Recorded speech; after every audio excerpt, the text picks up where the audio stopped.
Hello विद्यार्थी मित्रांनो, मी तुमचा एज्युकेटर अरविंद आणि तुमचं स्वागत आहे ग्लोबल ऑनलाईन मध्ये.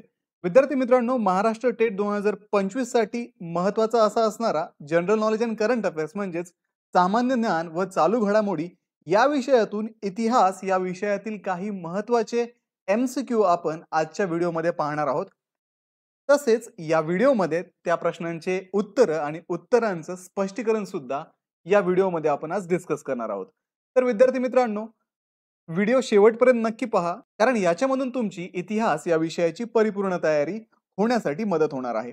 आणि ग्लोबल ऑनलाईनला आत्ताच सबस्क्राईब करून ठेवा, कारण ही सिरीज जी आहे ती अशीच चालू राहणार आहे. कारण महाराष्ट्र टेट 2025 चा संपूर्ण सिलेबस आपण एमसीक्यूच्या माध्यमातून या सिरीज मध्ये कव्हर करणार आहोत.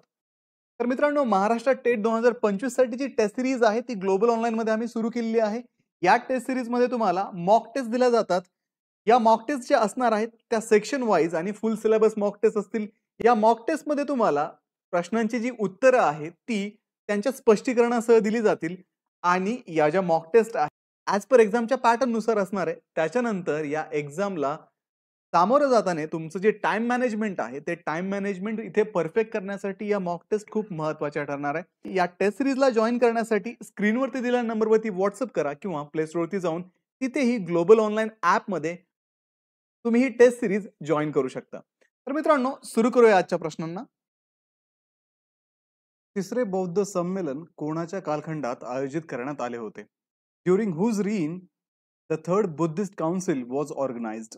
आपल्याला ऑप्शन आहे तिथे अशोक, कालाशोक, अजातशत्रू आणि कनिष्क.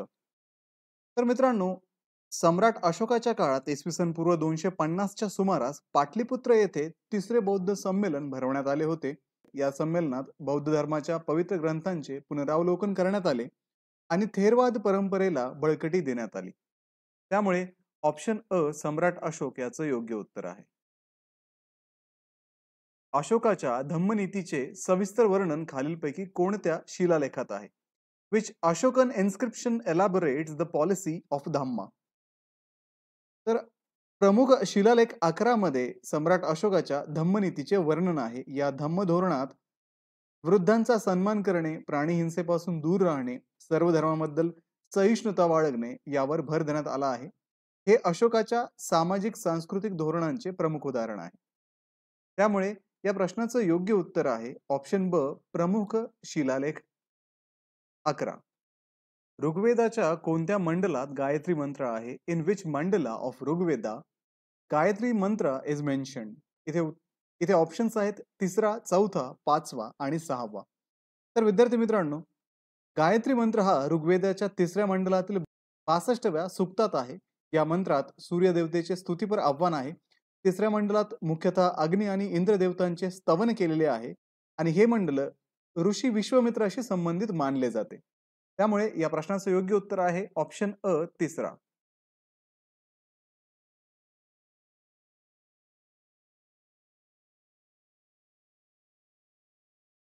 शक संवत सुरू करणारा राजा कोण होता? Who among the following introduced Shaka era. तर कुशाण वंशाचा राजा कनिष्क याने इसवी सन 78 मध्ये शक संवत सुरू केला. हा संवत भारत सरकारनेही अधिकृत भारतीय पंचांग म्हणून स्वीकारलेला आहे. कनिष्कने बौद्ध धर्माचा प्रचार केला आणि गंधार कला शैलीला प्रोत्साहन दिले. त्यामुळे या प्रश्नाचं योग्य उत्तर आहे ऑप्शन बी कनिष्क. मामलन महान पैलवान या नावाने ओळखला जाणारा राजा कोण होता? Which among the following Kings was also known as मामलन ग्रेट रेसलर. इथे आपल्याला ऑप्शन्स आहेत पुलकेशी, महेंद्रवर्मन, नरसिंहवर्मन आणि वरीलपैकी नाही.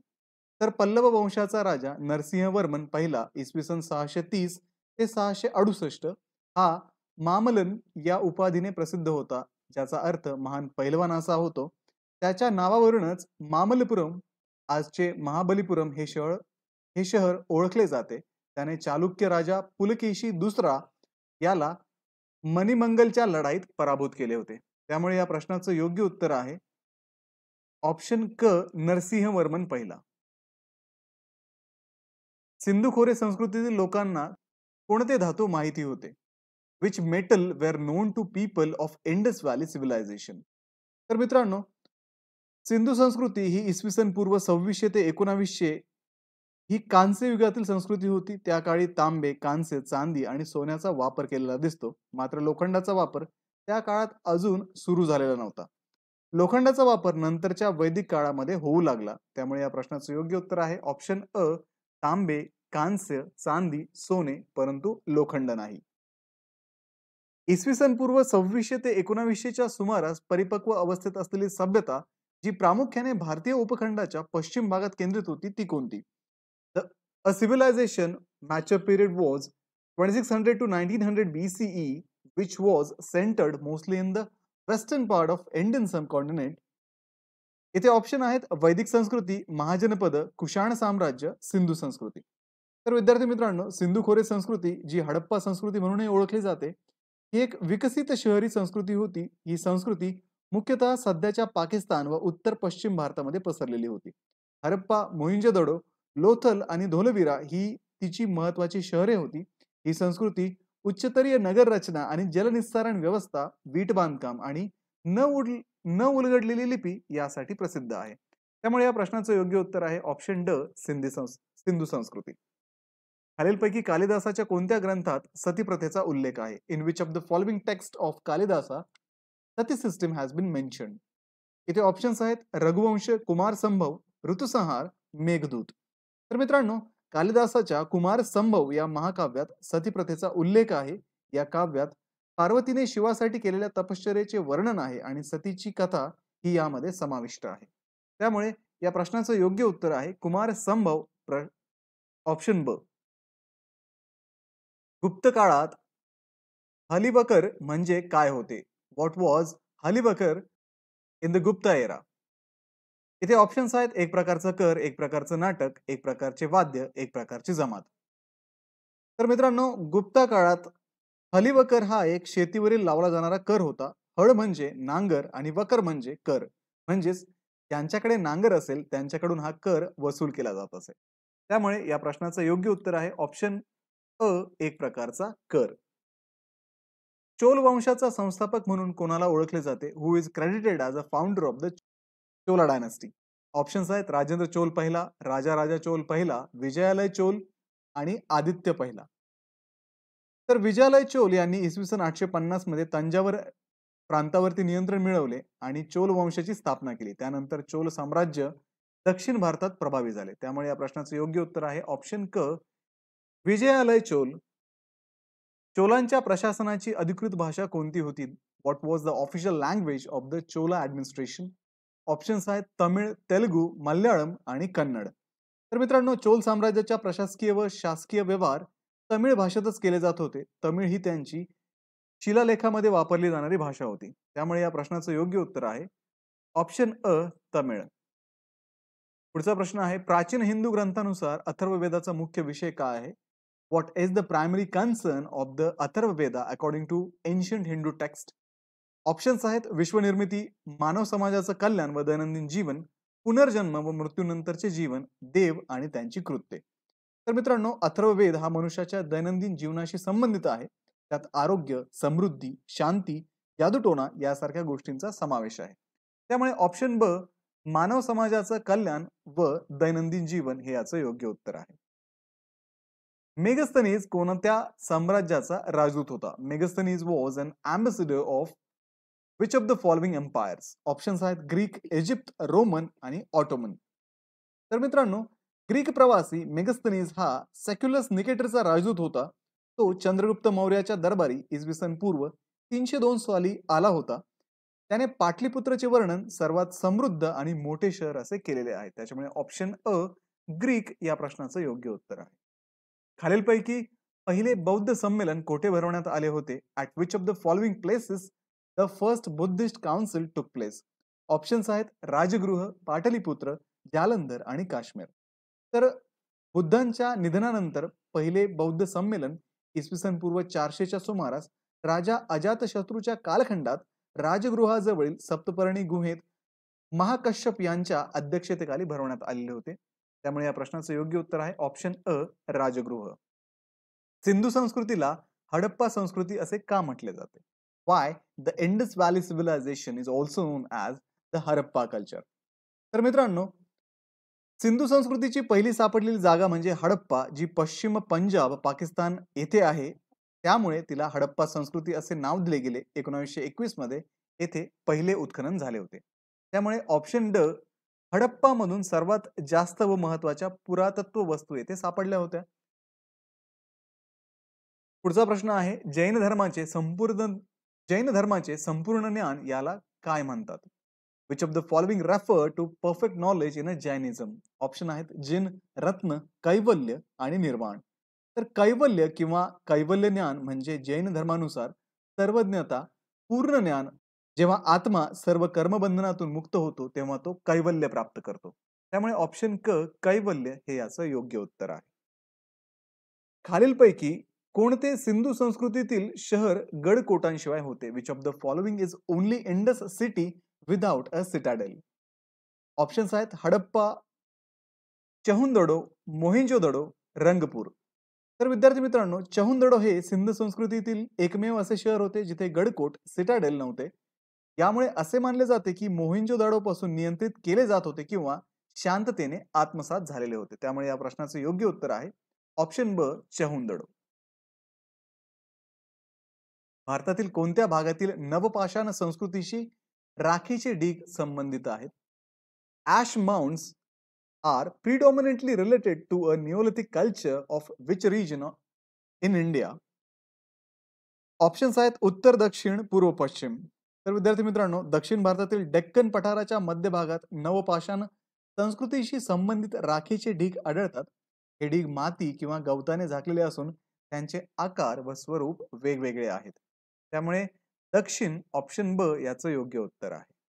खालीलपैकी जैन धर्माने कोणते तत्वज्ञान जोडले? Which of the following doctrine is added by Jainism? Options आहेत अहिंसा, सत्य, अस्तेय, ब्रह्मचर्य. तर विद्यार्थी मित्रांनो, जैन धर्माचे पाचवे तत्व म्हणजे ब्रह्मचर्य होय. महावीर स्वामींनी हे तत्व जोडले. हे इंद्रिय विषयांपासून वेगळे विरक्त राहणे दर्शवते. त्यामुळे ब्रह्मचर्य हे याचं योग्य उत्तर आहे ऑप्शन ड. दिगंबर संप्रदायात चरित्रात्मक ग्रंथांना कोणता शब्द वापरला जातो? The Digambaras used which of the following term for hagiographic? Options आहेत पुराण, चरित, आगम, वरीलपैकी एकही नाही. तर विद्यार्थी मित्रांनो, जैन धर्मातील दिगंबर संप्रदाय पुराण हा शब्द हायोग्राफीसाठी वापरतो, तर श्वेतांबर संप्रदायात चरित वापरतो. त्यामुळे पुराण ऑप्शन अ याचं योग्य उत्तर आहे.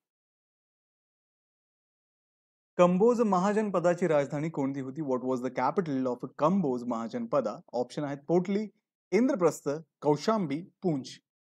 तर विद्यार्थी मित्रांनो, कंबोज महाजनपदाची राजधानी पूंछ, आजचे राजौरी काश्मीर ही होती. हे क्षेत्र उत्तम जातीच्या घोड्यांसाठी प्रसिद्ध होते. तर ऑप्शन ड, पूंछ याचं योग्य उत्तर आहे. अशोक स्तंभ बांधण्यासाठी कोणते साहित्य वापरले गेले? Which of the following material was use for construction of Ashokan pillars? Options आहेत सोनखडी, वाळूचा दगड, ग्रॅनाइट, लाल दगड. तर विद्यार्थी मित्रांनो, अशोक स्तंभ वाळूच्या दगडापासून बनवले जात. हे दगड चुनार, उत्तर प्रदेश येथून आणले जात आणि बहुतेक स्तंभ एकाच दगडाच्या तुकड्यापासून कोरले जात. त्यामुळे या प्रश्नाचं योग्य उत्तर आहे ऑप्शन ब, वाळूचा दगड. मौर्यकालीन व्यापारात आयात निर्यातीवरती लावल्या जाणाऱ्या करांना काय म्हणत असत? Duties on imported and exported goods was referred to as which of the following during Mauryan period? तर विद्यार्थी मित्रांनो, ऑप्शन्स आहेत भाग, शुल्क, बळी आणि कर. तर मौर्य राज्यात आयात व निर्यात मालावरती शुल्क हा कर लावला जात असेल. स्थानिक उत्पादनावरती उत्पादन शुल्क आकारले जात असेल. त्याच्यामुळे ऑप्शन ब, शुल्क याचं योग्य उत्तर आहे. गाथा सप्तशती या ग्रंथाचे लेखक कोण होते? Which of the following authored the गाथा सप्तशती? ऑप्शन्स आहेत यज्ञश्री सातकर्णी, हाल, गौतमीपुत्र विजय सातकर्णी, चंद सातकर्णी. तर विद्यार्थी मित्रांनो, सातवाहन वंशातील हाल हा राजा गाथा सप्तशतीचा कवी होता. हा ग्रंथ महाराष्ट्रीयन प्राकृत भाषेतील 700 प्रेमकाव्यांचा संग्रह आहे. त्यामुळे हाल ऑप्शन ब याचं योग्य उत्तर आहे. गुप्ता काळात कोणते उद्योगधंदे सर्वाधिक फोफावले होते? Which of the following industries flourished the most during the Gupta period? Option आहेत खाणकाम आणि धातुकर्म, जहाज बांधणी, विणकाम, हस्तकला. तर विद्यार्थी मित्रांनो, गुप्त काळात इसवी सन 320 ते 550 मध्ये विविध उद्योग फोफावले, परंतु खाणकाम आणि धातुकर्म हे सर्वात अग्रगण्य होते. अमरसिंह, वराहमिहिर आणि कालिदास यांचे लिखाण खाणीच्या अस्तित्वाचा उल्लेख करतात. लोखंड, तांबे, सोनं इत्यादी धातूंच्या खाणी या काळात सक्रिय होत्या. या काळात भारतात बनवलेल्या लोखंडी स्तंभांचे जंगम पुरावे आजही आढळतात. उदाहरणार्थ दिल्ली येथील लोहस्तंभ. त्यामुळे या प्रश्नाचं योग्य उत्तर आहे ऑप्शन अ, खाणकाम आणि धातुकर्म. हरिसेनाला सामर्थ्यवान, सत्यनिष्ठ, दानशूर, तेजस्वी आणि नैतिक व आर्थिक शास्त्राचा जाणकार असं कोणत्या कवीने वर्णिले? Which of the following poet described Harisena as powerful, truthful, and bountiful, glorious, lofty, and a penetrating critic of ethical and economic compendia? Options आहेत कालिदास, दंडी, अमरसिंह, सर्वसेन. तर दंडी हा 6व्या शतकातील इसवी सन 600च्या सुमारास संस्कृत कवी होता. त्याने वाकाटक वंशाच्या हरिसेनाला गौरव करताना त्याचे वर्णन शक्तिशाली, सत्यनिष्ठ, उदार, कीर्तिशाली, शास्त्रज्ञ असे केले आहे. दंडीने दशकुमार रचित आणि काव्यदर्श हे ग्रंथ लिहिलेले आहेत. त्याच्यामुळे ऑप्शन ब, दंडी हे याचं योग्य उत्तर आहे. खालीलपैकी कोणत्या राजवटीने सामंत ही उपाधी वापरली? Which of the following ruler used the title of a Samanta? Options आहेत मैत्रक, गुप्त, मौखरी आणि वकाटक. तर सामंत ही उपाधी मौखरी राजांनी वापरली. मौखरी हे सुरुवातीस गुप्त सम्राटांच्या अधीन होते आणि नंतर स्वतंत्र झाले. त्यांचा उल्लेख पाणिनीच्या अष्टाध्यायी इसवी सन पूर्व 4 शतक मध्ये आढळतो. मौखरी राजवट उत्तर भारतात 6व्या शतकात प्रभावशाली होती. त्यामुळे या प्रश्नाचं योग्य उत्तर आहे ऑप्शन क, मौखरी. मित्रांनो, हे होते महाराष्ट्र टेट 2025 मधील सामान्य ज्ञान व चालू घडामोडी या विषयातील इतिहास या टॉपिकवरील महत्त्वाचे एमसीक्यू. व्हिडिओला लाईक करा, तुमच्या मित्रांना हा व्हिडिओ शेअर करा आणि आमची जी टेस्ट सिरीज सुरू झाली आहे या टेस्ट सिरीजला जॉईन करण्यासाठी स्क्रीनवरती दिलेल्या नंबरवरती व्हॉट्सअप करा किंवा प्ले स्टोअरवरती जाऊन तिथेही ग्लोबल ऑनलाईन ॲपमध्ये तुम्ही ही टेस्ट सिरीज जॉईन करू शकता. तर विद्यार्थी मित्रांनो, चॅनलला सबस्क्राईब करा आणि बेल आयकॉन दाबायला विसरू नका, कारण ही जी सिरीज आहे ती अशी सुरू राहणार आहे आणि तुमची एक्झाम पर्यंत एक्झामची जी तयारी आहे ती एमसीक्यूच्या माध्यमातून मी करून घेणार आहे. तर भेटूया पुढच्या व्हिडिओमध्ये. तोपर्यंत एक्झामचं प्रिपरेशन करत राहा. थँक्यू.